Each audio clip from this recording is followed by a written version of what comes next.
আবারও আপনাদের সামনে হাজির হলাম। আসসালামু আলাইকুম। আশা করি আপনারা সবাই ভালো আছেন। আজকে আমি আপনাদের দেখাবো দেশি মাগুর মাছ দিয়ে কুমড়ো বড়ি দিয়ে ঝোল। এটা আমরা সহজে রান্না করে নিতে পারি, খেতে খুবই অসাধারণ। আপনি একবার হলেও ট্রাই করে দেখবেন। চলুন তাহলে শুরু করা যাক। প্রথমেই এর জন্য আমি নিয়েছি একটা প্যান এবং তাতে দিয়েছি পর্যাপ্ত পরিমাণে সরিষার তেল আর 1 কাপ পরিমাণে পেঁয়াজ কুচি। এই পেঁয়াজটাকে তেলের সাথে হালকা ব্রাউন কালার করে নেব আমি।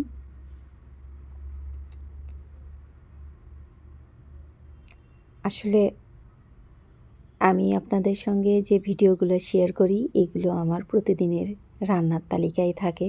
আমি এক্সট্রা করে কোনো কিছুই করি না। তবে আমি আপনাদের সাথে খুবই সিম্পল এবং সাধারণ রেসিপিগুলোই শেয়ার করি, যা আমরা প্রতিনিয়তই করে থাকি।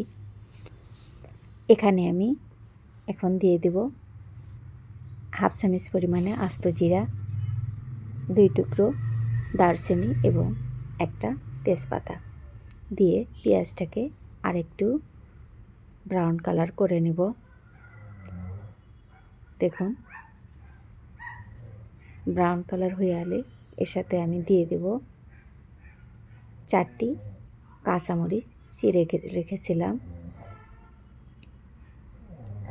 আর এবার আমি এতে যোগ করে দেব কিছু পরিমাণ গরম পানি এবং এই গরম পানি দেওয়ার পরে একে একে আমি মশলাগুলোকে অ্যাড করে দেব। আমার রান্নায় বেশিরভাগই আপনি দেখে থাকবেন আমি আগে গরম পানি দিয়ে নিই, মশলা যেন পুড়ে না যায়।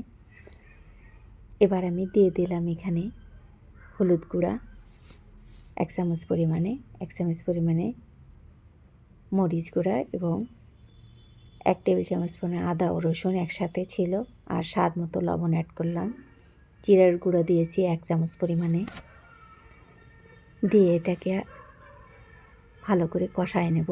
কারণ আপনি যখন রান্না করবেন সেক্ষেত্রে মাছে হোক, মাংস হোক, যে কোনো তরকারি হোক, আপনার এই মশলাটা যদি পারফেক্টভাবে না কষায় নেন তাহলে কিন্তু তরকারিটা টেস্ট আসবে না।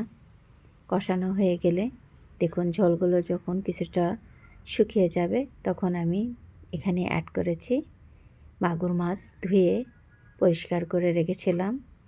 এটাকে এই মশলার ভিতর দিয়ে আমরা 3 মিনিটের মতো কষিয়ে নেব।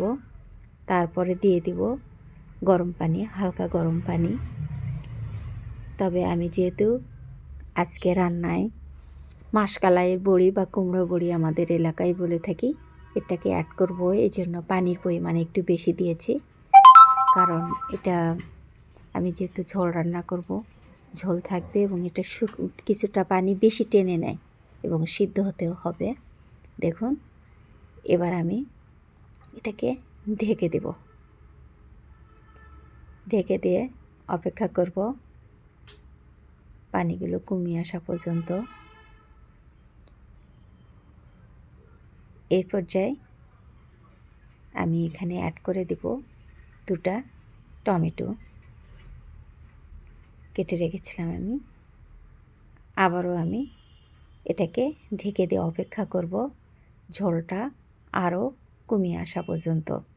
এরকম সহজ রেসিপি যদি আপনাদের ভালো লাগে তাই প্লিজ আমার চ্যানেলকে সাবস্ক্রাইব করবেন, লাইক করবেন এবং পাশে থাকবেন।